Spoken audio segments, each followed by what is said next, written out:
अपनी कुर्सी कुर्सी पर विराजमान होते हैं, उन सभी लोगों को के लिए जिम्मेदारी होती है कि उस संविधान को जो बाबा साहब अम्बेडकर और उनके साथियों ने हमारे देश को दिया है, तोहफे के तौर पर दिया है, बड़ी कुर्बानियों के बाद दिया है, उस दस्तूर की हिफाजत करें। आज हम एक स्कूल के कैंपस में बैठे हुए हैं। गुज़िश्ता एक साल जो हमारा गुजरा है तकरीबन कोरोना की वबाई बीमारी में गुजरा है, उसमें पूरा देश परेशान था, क्या पूरी दुनिया परेशान उसमें हो गई थी। बहुत से हमारे साथी, हमारे रिश्तेदार, हमारे दोस्त अहबाब इस बीमारी में दुनिया से चले गए। उसका हम सब लोगों को दुख है। लेकिन अभी खुशी ये है कि अब हमारे यहाँ जो है एक वैक्सीन तैयार हो गई है जो बीमारी से लड़ने के लिए तैयार की गई है, और उसका जो है ओपनिंग भी हो गई है। बहुत सारे लोग वो इंजेक्शन ले भी चुके हैं। हम उम्मीद करते हैं कि ये बीमारी पर जल्द से जल्द हम काबू पा लेंगे, फतह पा लेंगे, कामयाब हो जाएंगे। स्कूल के कैंपस में प्रोग्राम होने की वजह से हमको चंद बातें हमारे टीचरों से करनी है, या मौजूद जो हमारे मेहमान आए हुए हैं उनसे करनी है कि पढ़ाई का बड़ा नुकसान हुआ है, बच्चों का तालीम का बड़ा नुकसान हुआ है। ऑनलाइन पढ़ाई हुई है, लेकिन ऑनलाइन पढ़ाई से पढ़ाई का जो हक होता है, जो आप लोग क्लासरूम में बैठ के बच्चों को पढ़ाते हैं, वो अदा नहीं होता। लेकिन वही है कि something is better than nothing. नहीं से कुछ अच्छा है। सिलसिला जुड़ा रहा बच्चों से और पढ़ाई चलती रही। और मुझे जो रिपोर्ट मिली है कि हमारे स्कूल के टीचरों ने उसमें बहुत ही बेहतरीन तरीके से अपना फ़र्ज अंजाम दिया है। उसके लिए मैं तमाम स्टाफ को, तमाम अपने स्कूल के टीचरों को मुबारकबाद देता हूँ।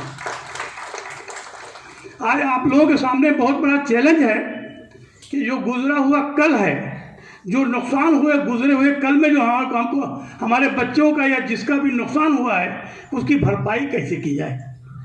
उसकी भरपाई जो गुजरा हुआ कल हमको मिल नहीं सकता, लेकिन जो आज हमको मिला हुआ है उसमें हमको कोशिश ये करना है कि उसकी भरपाई हम करें, उसके नुकसान की हम तलाफी करें।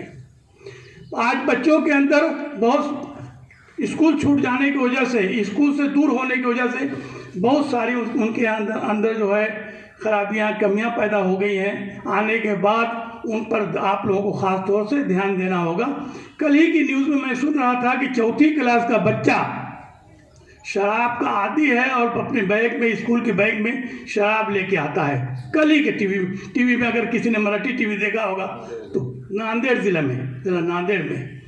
तो ये सब चीज़ें हैं, इस तरह के हालात हैं। इस हालात में इस चैलेंज को आप कैसे कबूल करेंगे, आप उसके लिए आप लोग बिल्कुल तैयार हो जाएं।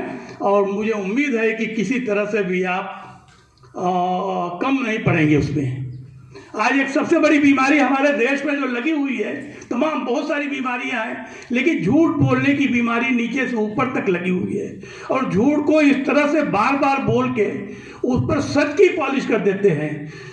अगर झूठ अपनी असली शक्ल में रहेगा तो उससे आदमी बच जाता है। लेकिन झूठ पर जब पॉलिश कर दी जाती है, चांदी का वर्क या सोने का वर्क लगा दिया जाता है, तो हम लोग धोखा खाते हैं। और बार बार जो पुराने किसी फिलोसोफर ने कहा है कि बार बार किसी झूठ को बोला जाए तो वो सच हो जाता है, माना जाता है। सच हो नहीं सकता वो, लेकिन सच मान लिया जाता है। हमको हमारे बच्चों के अंदर से भी वो चीज़, बीमारी को निकालना है। झूठ बड़ी ख़तरनाक बीमारी है, उस झूठ से बचने के लिए हमको निकालना है। हमको जो गया हुआ कल है, जैसे मैंने अभी बताया कि गया हुआ कल किसी को मिला नहीं है, लेकिन जो आज मिलता है वो बड़ा कीमती होता है अगर हम उसको कीमती बनाना चाहें। आने वाला कल भी हमारे अख्तियार में नहीं है, जो कल आने वाला है वो भी हमारे हाथ में नहीं है, लेकिन जब आएगा तो उसको भी हमको उसी तरह से कीमती बनाना है। हमारी पिछला जो नुकसान है उसकी भरपाई करना है। हमारे देश में सबसे बड़ी बीमारी एक पैदा हो गई है, कौमी एकजहती का फुकदान नज़र आता है, कमी नज़र आती है। लोगों को वोट बैंक के हिसाब से बांटा जा रहा है, तकसीम किया जा रहा है। उस बीमारी को ख़त्म करने के लिए भी हमारे टीचरों को काम करना पड़ेगा। कौमी एकजहती किस तरह पैदा हो, हम हिंदू हैं, मुसलमान हैं, सिख हैं, ईसाई हैं, हम अपने मज़हब के हिसाब से अपनी इबादत करेंगे, अपनी पूजा पाठ करेंगे। लेकिन जब हम मैदान में आएंगे तो हम सब हिंदुस्तानी बन जाएं, ये हमारे इसी चीज़ ने जो है हिंदुस्तान, यही जब हम सब लोग मिल के हिंदुस्तानी बन गए थे, हमारे असलाफ, हमारे बुजुर्ग सब मिल के भारतीय बन गए थे, हिंदुस्तानी बन गए थे, तो अंग्रेज जैसी ताकत को हमने हरा दिया था। अंग्रेज इसीलिए हारा था कि हम एक हो गए थे। आज भी तमाम ये नफरत जो फैलाई जा रही है, इसके लिए भी हम सब लोग एक होके, इकट्ठा होके कोशिश करेंगे तो ज़रूर इसमें कामयाबी मिलेगी। हम ये सोचेंगे, जब हम ये सोचेंगे कि हमारे अकेले के करने से क्या होगा, तब हम कुछ नहीं कर सकते। हम अकेले करेंगे, हर आदमी ये सोचेगा कि हमको करना है, हर नागरिक भारत का ये सोचेगा, औरत मर्द हर नागरिक यहाँ के सोचेगा कि हमको ये करना है, तो ज़रूर ये काम हो जाएगा। कोई बड़े से बड़ा काम भी जब हम इकट्ठा हो जाते हैं तो हो जाता है। वो करने की हमारे अंदर हिम्मत होना चाहिए। इतना बड़ा स्कूल, ये चंद लोग, गरीब लोग, मिडिल क्लास के लोग हिम्मत किए तो कायम हो गया। इसी तरह से जो काम भी आपको करना है उसके लिए हिम्मत की ज़रूरत है। आप ये सोच के हिम्मत मत हारिए कि तमाम दुनिया तो नफरत फैला रही है, हमारे एक के करने से क्या होगा। आपके करने से सब कुछ हो जाएगा अगर आपके अंदर हिम्मत है, ताकत है। मुझे आज बोलना नहीं था क्योंकि हमारे बहुत अच्छे मुकर्रिर यहाँ तशरीफ़ लाए हुए हैं, वो आपको बहुत अच्छी तरह से सब बातें बताएंगे। लेकिन मुझे बाइसियत चेयरमैन यहाँ प्रिंसिपल का हुक्म हुआ, तो इसलिए मैंने आप लोगों के सामने अपनी बात रखी।